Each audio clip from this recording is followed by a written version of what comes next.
Ok, chicos y chicas, aquí tengo cómo hacer el ensayo sobre el Lorax.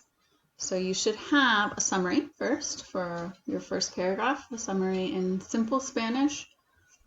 El Lorax es un cuento infantil sobre la deforestación or something like that as an intro. Then basically give the summary as simply as you can. Hay un niño que quiere saber dónde está el Lorax. Fue una vez para preguntarle. Fue una vez le cuenta la historia que él encontró los árboles trufula y los talaba para crear tapantes. And so on and so forth, just summarizing that, talking about how that he grew and he polluted and he cut down the tree. Honey, I'm recording something, be quiet. He cut down the trees and they disappeared and it caused this ripple effect.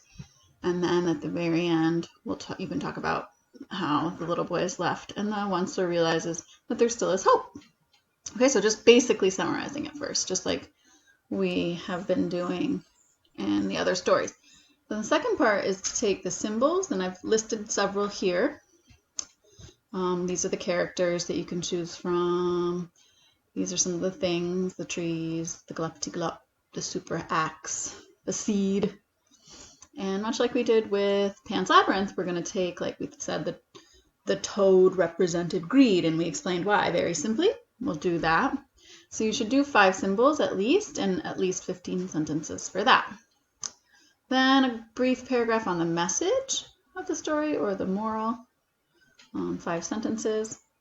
And finally, alternate ending or an extension of the story in 5 sentences so you can be a little creative. So that is the breakdown. And this is sort of like a final project. If we were normally in class, we would have had various things that we would have done.